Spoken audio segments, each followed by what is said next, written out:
Hello mga mahal kong viewers, mga katililing! Saan man kayo sa ating mundo, North or South, East or West, Madam Orasyon at your service! Kung natagpuan mo ang videong ito, hindi ito aksidente. May isang bagay na nakatakdang makaabot sa iyo ngayon. Ito ay timeless reading na ibig sabihin ay hindi mahalaga kung kailan ka nanonood. Kung nandito ka ngayon, ang mensahe ay para sa iyo. I'm asking the universe for protection, clarity, honesty, and gentle guidance para sa sinumang nanonood sa videong ito. Okay, let's start. We have Page of Wands, Four of Pentacles, Knight of Swords,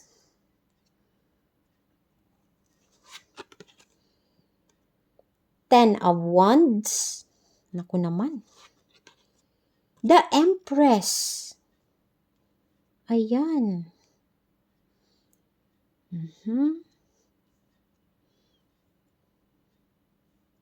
we have Ace of Swords, King of Cups. O parang mga tao ito. Mga suit. Ten of Pentacles. May mga 10 din na lumalabas. 10. Naku naman. Pag 10 kasi completion yan eh. And we have Three of Pentacles. Yun yung last. Three of Pentacles. Try ni Madam Orasyon na basahin kung ano yung mga mensahe dito. Okay, so the heart of the matter, yung ninyo ngayon, yung present energy, we have Page of Wands. Okay, ito yung current energy mo ngayon. You are a Page of Wands. So, ibig sabihin nito, meron kang mga bagong idea na gusto mong itry. Yun. Gusto mong gawin. Kasi pag once, it means yan eh, action yan eh. Parang may parang may gusto kang may gagawin ka. Basta new idea siya na gusto mong gawin. You are very excited sa bagay na ito. Na parang ako excited ko na magsimulang gawin. Mga ganyan. So parang may ka dito, exploration din. So before mo gawin yung bagay na yan, nag-study ka muna, pinag-aaralan mo munang maigi bago mo gawin. Pero you are very excited to do this. Kung ano man ito, ha? Ngayon, may exploration ka na ginagawa. Nag-explore ka, siguro nagre-research ka, nag-i-interview ka ng mga tao na nag-try na gawin ito, maaring pampaganda ito, or kung ano, career, whatever, kung connected siya sa mga negosyo na gusto mong gawin, or magpaganda ka, magpa-enhance ka. So parang nag-i-explore ka muna. Tinatry mo muna. You're testing the water. So, lang muna, dip the foot nung hindi yung totally, kaagad, magsiswimming ka kaagad sa tubig. Tinetest mo muna yung tubig. Kung malamig, kung mababaw, parang ganyan. Parang tinetest mo muna. Ha? Nag-i-explore ka. But you are really excited to do this. Ha? So, parang ka muna dito, nag-study ka muna ng maigi para hindi ka mag-regret. Pag ginawa mo na siya, walang regrets. So, yun yung nasa isip mo sa ngayon. Yun yung parang current energy mo, guys. Tapos, you are curious. Yun na nga. You are very curious. Ha? So, parang pinag-aaralan mo ang bagay na ito. Kung ano man ito, ha? So, parang kumbaga sa mag-aaral, kung sa college, ka pa lang, freshman ka pa lang. Parang nag-start ka pa lang. Parang hindi mo pa alam yung mga yung mga lugar. Let's say, nag-aral ka sa university. O, di ba, freshman, baguhan ka lang, hindi mo alam nasaan yung CR. Kahit CR, hindi mo alam. O, parang pinag-aaralan mo muna, nag-i-explore ka. Parang ganun. Example lang, ha? Parang ganun. Yung feeling mo. But at the same time, you are excited and curious. Okay? Sa bagay na ito. So, yan yung current energy mo. O, tingnan natin yung past mo. Yung past energy, we have Four of Pentacles. Okay, ha? Four of Pentacles. When we say four, ano to merong stability, may order, may foundation, may planning. Yan yun pag 4. Ha? Merong stability. But since it's a pentacle, ayan, 4 of pentacles, meaning, ano to, meron kang security. Ha? Tapos, meron kang power, may control ka. You're holding on to something also. Like ito, yung kayamanan mo dito. Parang binabantayan mo siyang maigi na hindi mawala, na hindi manakaw ng iba. So, maaring hindi lang ito yung kayamanan mo. Maaring sa health mo din. So, you are very healthy, conscious person in the past. Sa past ito kasi nangyari na. Naging healthy, conscious ka siguro, or nag-ipon ka. Basta, hindi mo winawaldas yung pera mo kung sa pera ito. Yung sa past ito sa past. Parang ginagwardyahan mo talaga yung kung anong meron ka dito na hindi maagaw ng iba. Yun yung nakikita ko dito. Pero ang problema kasi nito, pag nasusobrahan ka sa kakafocus sa mga bagay na ito na hindi mawala, nai-stress ka. Kasi mahirap talagang ganyan, nagwagwardyahan mo lagi. 'Di ba mahirap yan? Nakakapagod yan. Lagi ka na lang dyan nagbantay. Hindi ka na makaalis kasi dyan ka na lang kasi binabantayan mo nga yung bagay na yan na hindi mawala sa'yo. Ang hirap ng ganun. 'Di ba? Nakakapagod din yan, maging gwardiya sibil araw-araw, hindi ka na makapag-relax, hindi ka na makatulog. 'Di ba? Same din yan sa mga taong mahal mo, mga taong like yung mga anak mo. Hindi mahirap talagang gwardiyahan sila araw-araw, 24/7 gwardiyahan mo, 'di ba? Ang hirap, nakakapagod, nakaka-stress. Parang same din yan sa mga mo, sa mga basta mga bagay to na importante sa iyo na ginagwardyahan mo. Yun yung nakikita ko dito. So, minsan nakakakos yan ng stress at anxiety, guys. So, kailangan medyo kalmahan yung pagwagwardya. Make sure na siya, hindi naman yun basta-basta mawawala lang, di ba? Basta trust lang your intuition. Trust yung yung mga people na nakasurround sa'yo. Make sure na kilalanin mo sila, na hindi ka may scam. Yun din yun. Na hindi ka lulukuhin at hindi ka gagamitin. Okay? So, be lang, observant, hindi too much, not too much kasi nakakasakal din yan Pag too much, let's say yung anak mo gustong maglaro sa labas. Hindi pwede, wag mong palabasin, sa loob ka lang ng bahay araw-araw. Di ba hindi rin yung maganda sa bata? Yan, matutruma yan na sa loob ng bahay lang 24/7.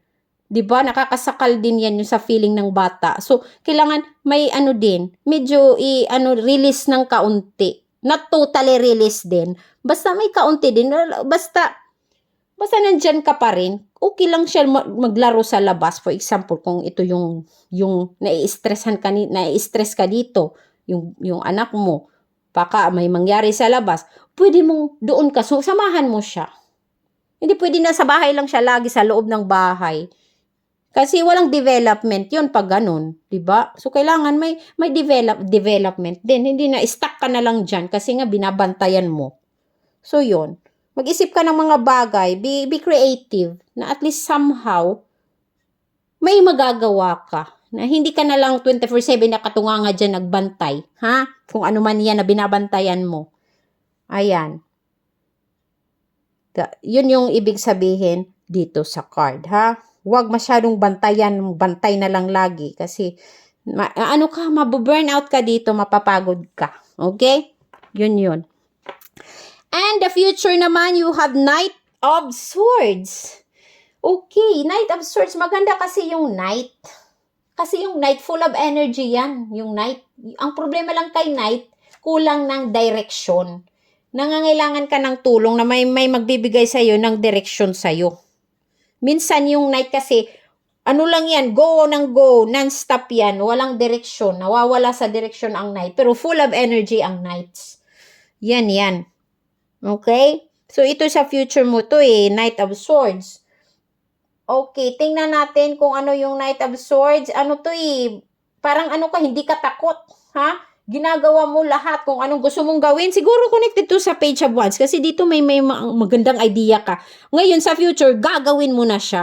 Ayan susulong ka na dito. Kasi ano ka na dito, na pag-aralan mo na, you are very confident na, naging fearless ka na, ito ang mangyayari kasi nakita ko si, ito, ganito yung nangyari sa kanya, ito, napag-aralan ko to, ganito, ganyan, naku, kaya ko rin yan. So, ngayon, you are full of confidence, you go na.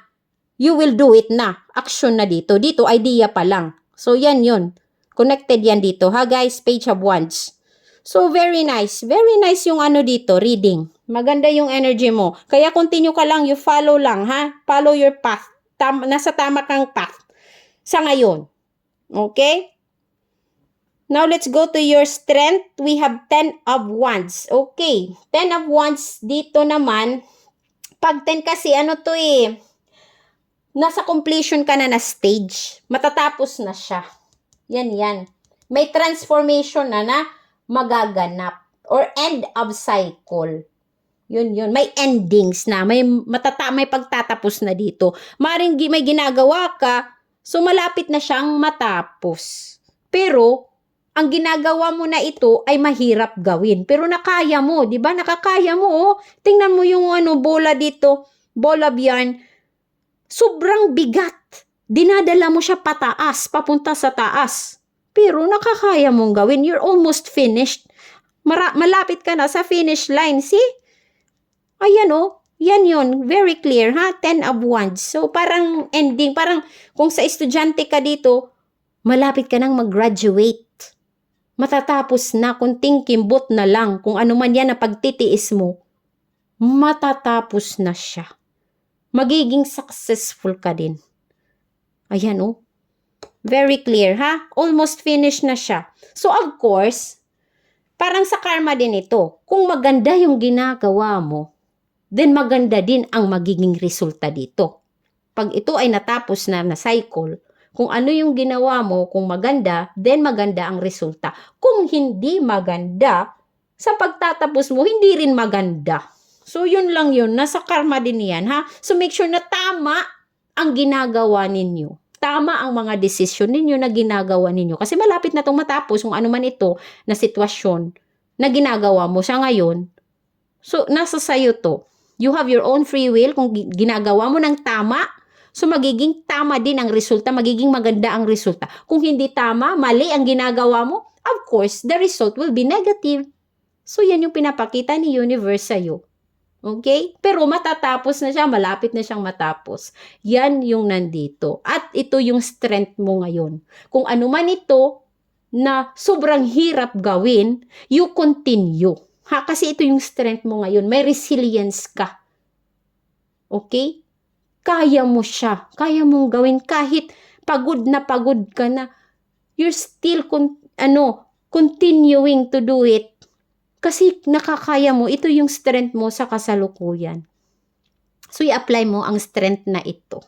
Ito yung tutulong sa'yo na hindi mag-give up kung ano man yung ginagawa mo dito. Okay? Susulong ka lang. Move forward kahit pakunti-kunti, basta you move. Kasi malapit nang matapos siya. Kung sa pag-aaral ito, mahirap talagang mag-study, mahirap, lalo na kung working student ka, you just continue. Okay? Huwag kang susuko, huwag kang mag-stop. Okay? So, parang example, ganyan.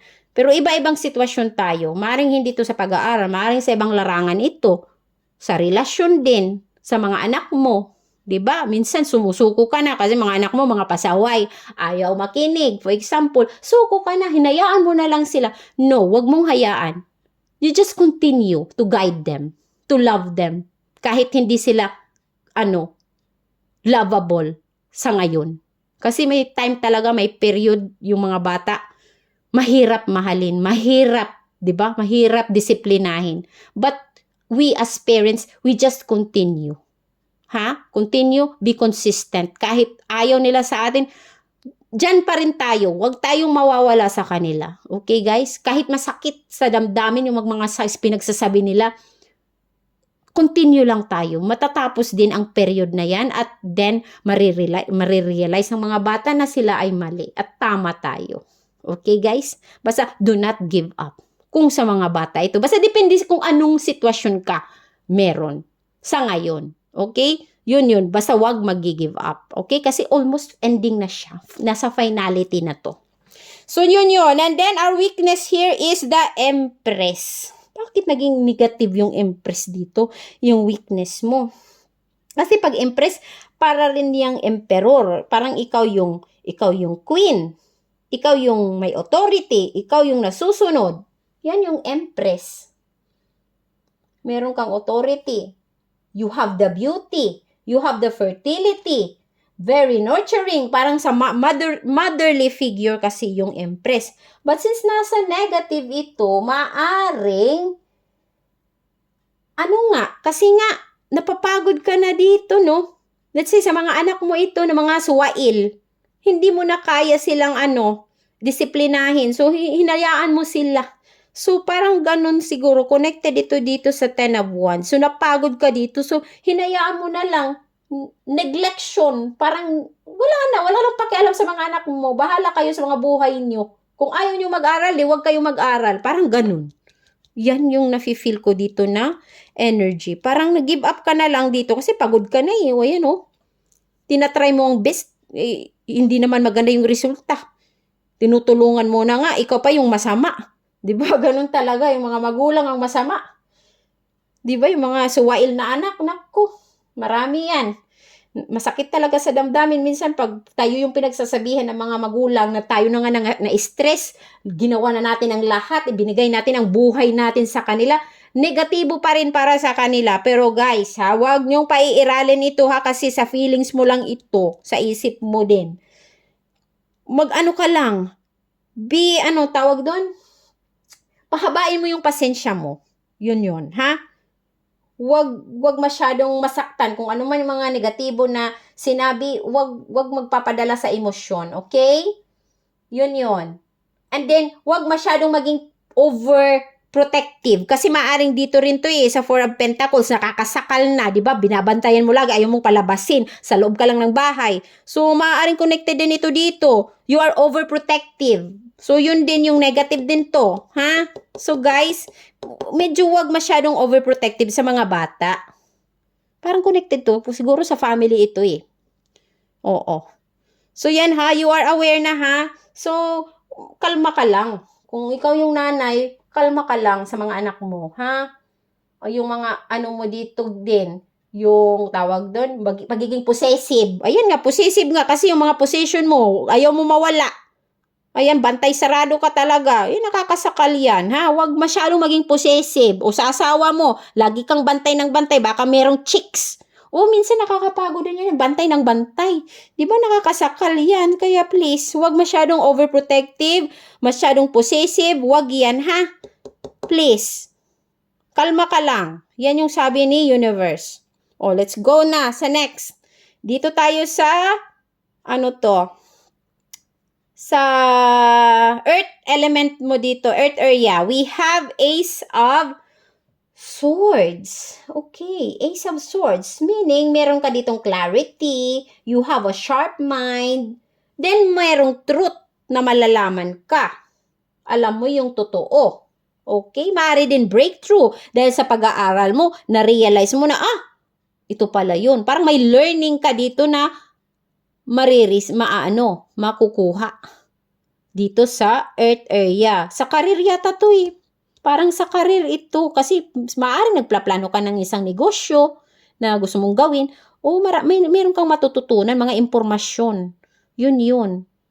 Tapos yung truth, maaring sa scam, hindi ka may scam, malalaman mo kung scam ito, scam pala yan. Buti na lang, nag-research muna ako bago ako mag-say yes.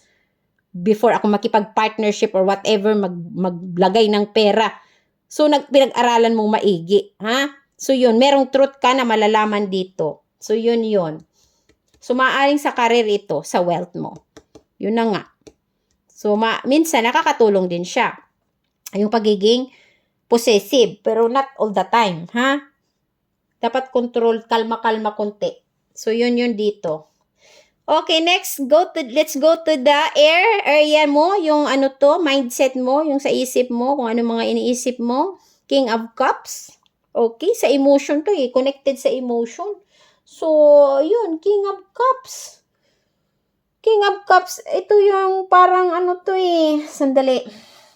Isipin ko muna kasi nalilito na ako. Maraming mga ano dito, mga suit, yung mga tao. Pag King of Cups, we have ano to eh, you are wise, you are very diplomatic.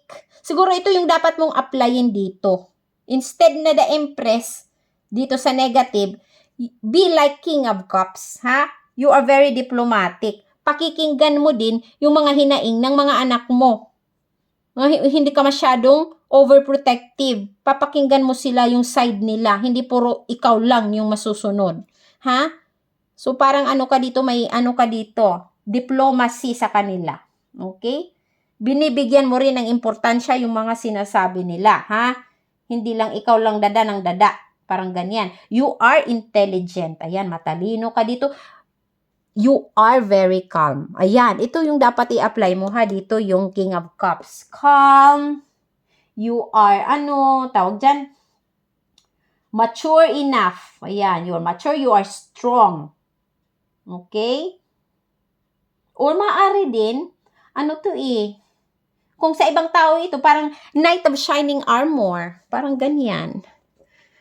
Na parang sasagip sa'yo. O for example, single ka, may mamimit ka na tao na Knight of Shining Armor yung energy niya. Maaring ito yun, King of Cups. Na willing to love you. Willing to sacrifice for you. Kung single ka. Maaring ito din yun. Or maring ikaw ito na kailangan mong i-apply na ito, King of Cups. Or ibang tao ito na darating sa'yo, na mamahalin ka, gagawin ang lahat para sa iyong kabutihan. Ay nako, yun maganda. Parang a lover boy. Yan, King of Cups. Kasi emotion, cups yan, love. That's love. Relationship. So yun. So, yun yung narikikita ko dito. I hope totoo. O maaaring sa ibang bagay, maaaring ikaw ito na dapat maging ganito ka instead of dito na masyadong overprotective. Maaari din ganun. Kasi energy ito eh, energy. Maaring energy mo o energy ng iba na nakakasalamuha mo sa araw-araw. Yun. Now, let's proceed to your fire energy. We have 10 of Pentacles. Ay, marami kayong 10. Finality din ito kasi 10. 10 of Pentacles, ibig sabihin nito, family. Ayan may family legacy. Connecting na sa family. More on family yung pinag-usapan natin ngayon. May family legacy, parang may, may inheritance na matatanggap. Inheritance, wealth, parang ganon. May stability, or merong, gift of life. Parang ganun. Yun yung kikita ko. Maaaring merong mabubuntis, manganganak, magiging ninang or ninong. Basta connected sa family. Ito. 10 of Pentacles. And very happy. Nakikita ko may happy na energy. Basta connected sa family and relatives. May reunion siguro na mangyayari. Family reunion. Family gatherings. Tapos yun nga, family legacy. May ibibigay sa'yo. Like yung lolo-lola mo, may ibibigay sa'yo. Ganyan. Inheritance. O kung ano man ang mga gifts na marireceive mo galing sa pamilya mo or relatives mo. Or baka may kapamilya ka na uuwi galing abroad. Magkikita-kita kayo or magsasalo-salo or magbi-beach. O kahit simpleng birthday celebration or fiesta. Parang ganun. Basta may family gatherings dito na nakikita ko. Yun. And the last we have here, 3 of Pentacles. This is your water area. Sa emotions and relationship to. 3 of Pentacles. Pag 3 of Pentacles, ito yung meron tong collaboration, may teamwork. Nagtutulungan kayo sa isa't isa. Ayan, you are planning together. Siguro connected to dito sa meron kang new idea na magaganap, may gagawin ka. So parang i-share mo ito sa iba na tutulong sa'yo sa plano mo. Maaring asawa mo, kapamilya mo, kapatid mo, kaibigan mo, kasosyo sa trabaho. Basta meron ka, ako dito nakikita na collaboration. May pagtutulungan sa isa't isa para maging successful kung ano man yan na gagawin ninyo. So yun, Three of Pentacles. Maaring sa career ito, sa negosyo, kasi nga Pentacles means wealth or health. Depende lang yan. Mostly sa wealth. So yun yung mensahe ni universe, guys. Isulat sa comment section ng mga gusto ninyong i-manifest. Or pwede rin isulat, I claim it, I claim for positive energy. Kung nakaka-resonate kayo, please comment down below. And for additional message, let's try homeward. Take yourself out on a date. O yan, huwag kang masyadong focus sa trabaho or sa stress. Yun nga, kasi nag-stay ka na lang sa bahay kasi bantay ka na hindi mawala yung mga kayamanan mo. So sabi ni universe, lumabas ka din kahit paminsan-minsan. Ayan ha, makipag-date ka. Or i-date mong sarili mo. Basta lumabas ka. Huwag ka na lang stay. Ayan dito focus ka lang sa kayamanan mo. Kaya ayaw mo nang umalis. Ayaw mo nang lumabas. Ha? Na-stuck ka na dito sa loob ng bahay. Yung kayamanan mo nasa loob ng bahay mo. Example lang, ha? Basta na-stuck ka, hindi ka na gumagalaw kasi nga focus na lang ang mind mo sa kababantay kung ano man binabantayan mo. Kaya sabi dito ni universe, lumabas ka, mag-aliw-aliw ka rin, ha?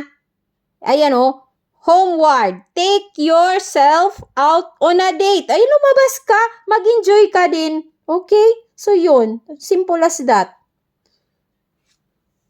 And then, ito, yung next message. Pets. Getting a new pet. Giving a current pet more love. O, ayan, kasi nga na-busy ka na dito, na-stuck ka na lang dito sa iniisip mo. Wala ka nang pakialam sa ibang bagay. O, yung sabi ni universe, kung wala kang pet, kumuha ka ng pet na maaalagaan mo, na madadivert yung mind mo sa pet mo. Hindi na lang, lagi na lang sa mga kayamanan mo, sa mga bagay na ayaw mong mawala, ha? Huwag kang focus doon. So, i-divert mo yung mind mo sa iba. Like sa pets. Healing kasi yung pets. Nakakatulong sila sa anxiety mo. Sa anxiety ng tao, sa stress. Nakakawala ng stress ang mga pets kung meron ka. Okay? Kahit pusa lang. Pusa, di ba? Ayan. Nakakapag-heal yan ng anxiety, ng stress ng tao.